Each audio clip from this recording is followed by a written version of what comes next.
उत्तराखंड में मतदान को लेकर उल्टी गिनती शुरू हो गई है। आगामी 19 अप्रैल को मतदान होने हैं। ऐसे में सभी प्रत्याशी पूरे दमखम से प्रचार प्रसार में जुटे हैं। तमाम स्टार प्रचारक से लेकर दिग्गज अपने अपने प्रत्याशियों के वोट मांग रहे हैं। इसके साथ ही आरोप प्रत्यारोप का दौर भी चल रहा है। इसी कड़ी में गढ़वाल लोकसभा सीट से बीजेपी प्रत्याशी अनिल बलूनी के प्रचार में सीएम धामी रामनगर के मालधन चौड़ पहुंचे, जहां उन्होंने जनसभा को संबोधित किया। साथ ही उन्होंने हरीश रावत की ओर से अपने बेटे के चुनाव प्रचार के लिए चंदा मांगने पर निशाना साधा। उन्होंने इसे चुनावी स्टंट करार दिया। पूर्व मुख्यमंत्री चंदा मांग रहे QR कोड करके, कह रहे हमारे खाते सीज कर दिए तो हमें चंदे मांगने की नौबत आ रही है। संघर्ष का साथी हूँ, इसलिए चंदा दे।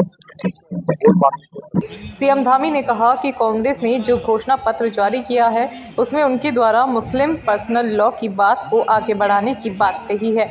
तो वहीं उन्होंने कहा कि भाजपा ने उत्तराखंड में समान नागरिक संहिता कानून लागू करने का काम किया है। मुख्यमंत्री पुष्कर सिंह धामी ने कहा कि लोगों ने ठान लिया है कि वो दोबारा प्रधानमंत्री नरेंद्र मोदी को बनाएंगे। उन्होंने कहा कि आज मोदी जी ने जितना काम किया आज तक वो कोई भी प्रधानमंत्री नहीं कर पाया। उन्होंने कहा कि इस बार हम पूरे देश में रिकॉर्ड तोड़ मतों से जीतने वाले हैं। बता दें कि रामनगर जनसभा में पहुंचे मुख्यमंत्री धामी ने मालधन पहुंचकर पहले कन्या पूजन किया, साथ ही कन्याओं को उपहार भी दिए। उन्होंने कहा कि कांग्रेस सनातनी और महिला विरोधी होने के साथ ही भ्रष्टाचारी है। उन्होंने कहा कि आज देश में कांग्रेस का अस्तित्व समाप्ति की ओर है और 70 सालों तक देश में राज करने वाली कांग्रेस को इस बार देश की जनता करारा जवाब देगी। वहीं उन्होंने कहा कि आज उत्तराखंड में अतिक्रमण के खिलाफ एक बड़ा अभियान चलाकर सरकार ने भारी मात्रा में सरकारी जमीन से अतिक्रमण खाली कराकर उसे कब्जे में लिया है। उन्होंने कहा कि कांग्रेस ने जो घोषणा पत्र जारी किया है उसमें उनके द्वारा मुस्लिम पर्सनल लॉ की बात को आगे बढ़ाने की बात कही है। तो वहीं उन्होंने कहा कि भाजपा ने उत्तराखंड में समान नागरिक संहिता कानून लागू करने का काम किया है। इस समय जिस प्रकार से गर्मी शुरू हो गई है और इसमें तपाती हुई धूप में आप सब स्वयं देख रहे हैं, इतनी बड़ी संख्या में लोग आए हैं। लोगों के अंदर जोश है, जुनून है और एक लोगों का बड़ा मत है कि इस बार हम ऐतिहासिक मतों से प्रधानमंत्री मोदी जी को प्रधानमंत्री बनाएंगे।